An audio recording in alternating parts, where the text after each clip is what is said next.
Hey everyone, welcome back to the channel. Today we're talking about something we all experience but often struggle to fully understand: our feelings. Emotions are part of our daily lives, influencing everything from our decisions to our relationships. But how often do we take a moment to really understand what we're feeling and why?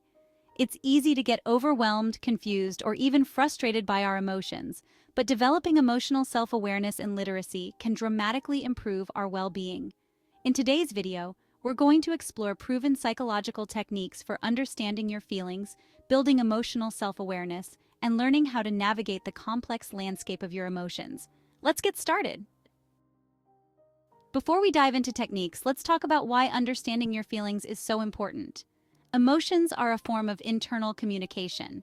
They're your body's way of telling you what's going on beneath the surface, whether it's joy, anger, sadness, or fear. When we don't take the time to understand these signals, we risk reacting impulsively or making decisions based on incomplete information.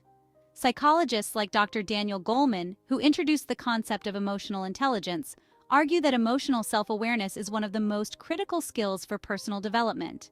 Emotional self-awareness allows you to identify and label your emotions accurately, which is the first step in managing them. Research also shows that people who are more emotionally self-aware tend to have better relationships, lower levels of stress, and a greater sense of well-being. When we don't understand our emotions, we can become reactive, acting out based on immediate feelings instead of considering the bigger picture. For instance, if you're feeling angry but don't recognize the underlying emotion, like frustration or disappointment, you might lash out inappropriately. However, when you understand what's driving your feelings, you can respond in a way that's more aligned with your true needs. So, how do we become more emotionally self-aware? Here are a few psychological techniques that can help you better understand your feelings. One of the first and most effective steps is to accurately label your emotions. This technique might sound simple, but it can be surprisingly powerful. Psychologists refer to this as affect labeling, and studies show that when we name our emotions, we reduce their intensity. When you say, "I'm feeling angry," or "I'm feeling anxious," you're taking the first step in acknowledging and processing those feelings. In a 2007 study published in the journal Psychological Science, researchers found that simply labeling emotions can decrease the brain's emotional response. By identifying what you're feeling, you give yourself the ability to process it instead of letting it control you. But here's the trick: you need to be specific. Don't just say, "I'm stressed." Instead, dig deeper. Are you feeling overwhelmed, frustrated, or fearful about a specific outcome? The more precise you can be, the better you'll understand what's truly going on inside. Mindfulness is another powerful tool for emotional self-awareness. When we practice mindfulness, we're not trying to change or avoid our feelings, we're simply observing them. This allows us to notice our emotions without judgment or immediate reaction. Mindfulness helps you take a step back and view your emotions from a distance, giving you the space to understand them before acting on them. A study published in Clinical Psychology Review showed that mindfulness practices, such as meditation, increase emotional regulation and reduce emotional reactivity. When you're mindful, you become more attuned to the subtle shifts in your emotional state, which helps you recognize patterns and triggers. You can start practicing mindfulness by setting aside a few minutes each day to check in with yourself. Take deep breaths and notice what you're feeling without trying to change it. Over time, this practice will help you better understand your emotional patterns and how they influence your thoughts and behavior. One of the most important aspects of understanding your feelings is recognizing the patterns behind them. Emotional triggers are situations, people, or events that tend to provoke certain emotional responses. For example, you might notice that every time you have a difficult conversation with a family member, you feel anxious or upset. By identifying your emotional triggers, you can start to see where these feelings come from and how they're influencing your reactions. Psychologists often suggest keeping an emotion journal where you jot down your emotional responses to various situations. By reflecting on these patterns, you can gain insights into what's triggering certain emotions and why.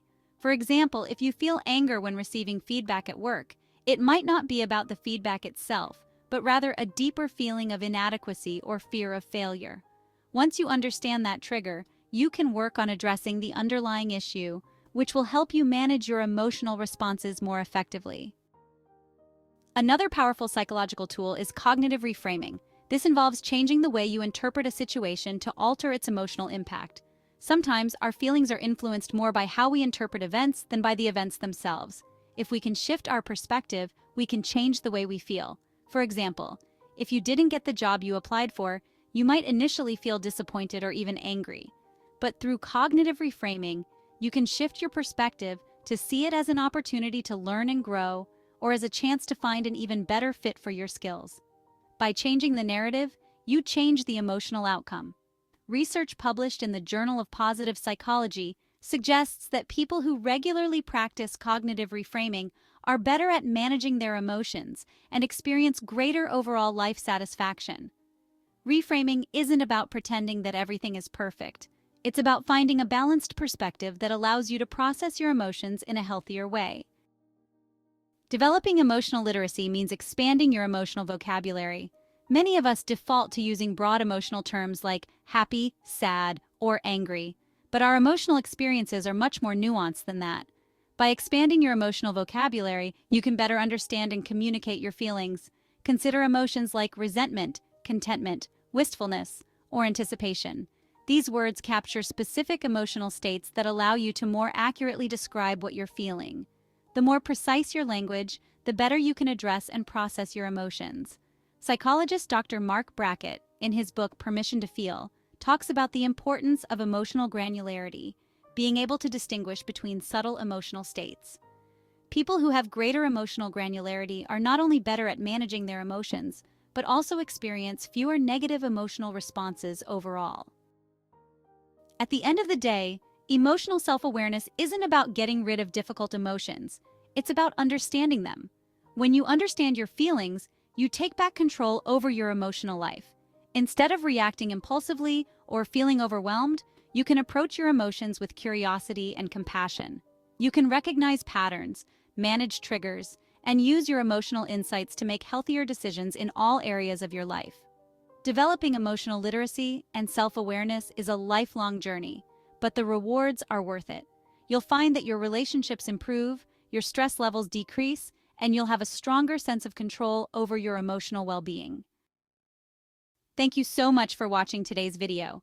If you found this helpful, please give it a thumbs up, subscribe to the channel, and hit the notification bell so you never miss another video on emotional intelligence, personal growth, and mental health. And in the comments below, let me know, what's one emotional trigger or pattern you've noticed in your own life? Let's keep the conversation going and support each other on this journey toward greater self-awareness.